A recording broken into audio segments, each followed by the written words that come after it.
GPI for college credit, so they can get up to 6 units of credit. And we really like the climate change studies because it doesn't rely on the presence of any turtles at all.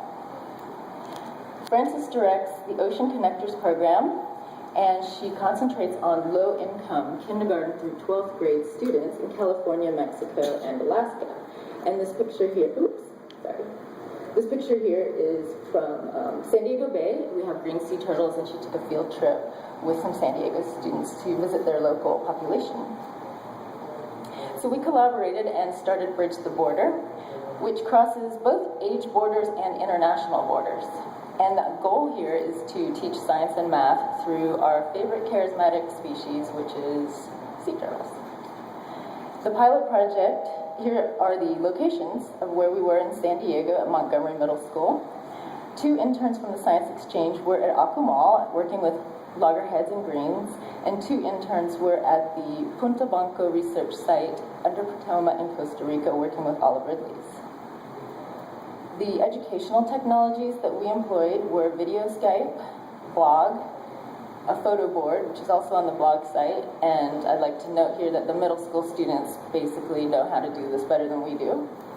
And the teachers came up with a great art project where it was kind of an old-fashioned technology, but it really worked. And then the favorite technology from feedback was actually just meeting the college students, because the San Diego State students came back to San Diego after their trip and went down to meet the middle school students, and they really loved that. So the research questions that both age groups asked came from the literature. How does this air temperature relate to sand temperature over time? And Mariana Fuentes talked about this morning. It was a correlative model that we used. And how does sand grain temperature and moisture relate to sand temperature? And what will happen to sea turtle nests if climate change occurs? And this comes from the World Wildlife Foundation protocol on monitoring climate change at sea turtle nesting beaches that Marianne Fish gave a workshop on that on Monday. So I'm only going to talk about the ones in yellow today out of time considerations. Both the age groups use the same equipment, and pretty low-cost equipment, I'd say, out of necessity. And unfortunately, we don't have nesting sea turtles in San Diego, so we built a fabricated nest in sort of a laboratory with a 5-gallon water jug filled with sand from a San Diego beach that we did return, and some ping pong balls. And we put the hobo inside the ping pong balls, but also a compost thermometer in there for several reasons, but mostly is because middle school kids, they want instant feedback. They're not going to wait 2 months to see the hobo data. So the first science lesson was calibration of equipment, and we have these fancy weather stations all over the place. One of them was in Playa del Carmen, about 38 miles from the research site, and one of them was at San Diego Airport. And when we graphed them, it's kind of hard to see because it's green, we didn't really get a good calibration. So the group as a whole, through video Skype, decided that we were going to use the cheaper, less fancy, local temperature data.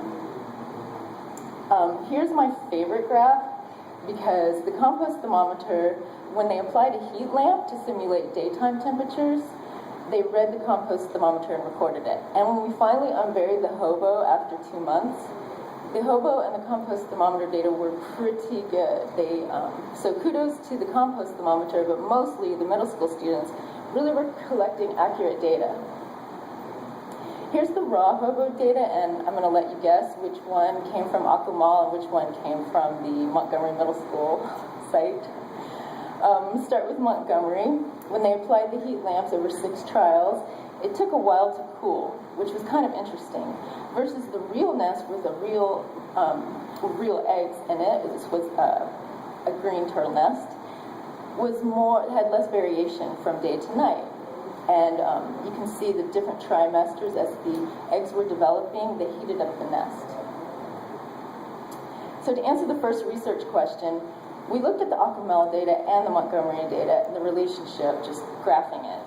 And the nest data in Akumal was very stable, slightly increasing over time, but the daily temperatures fluctuated more than in Montgomery. And as a simple explanation, we had air conditioning going on inside the classroom, so we decided that to answer the question, we were just going to use the wild turtle nests. So we plotted them, and you can see that out of the 5 hobos we were able to retrieve from Akumal, maximum air temperature was significantly correlated with the maximum sand temperature. And so basically, hot nests were related to hot days. I keep pointing at that. So what will happen if climate change occurs, which everybody here, I think we agree it is occurring. So the IPCC predicts a 1.8 centigrade increase in air by the year 2100. And this is the conservative model, by the way. All of the hobos would have reached lethal levels. So I wanted to point out that 3 of them in 2011 were above 34 degrees at their maximum temperature during the entire incubation period. And all of them would reach this 34-degree limit. And you can see if you use a 30-degree feminization limit, all of the nests are female. So despite climate change, we were lucky enough to get some hatchling success rates back from Akumal. And although the sample size is very small and there are a lot of other factors that relate to hatchling success, you can just observe a general trend as the temperature, maximum temperature increases, hatchling success decreases.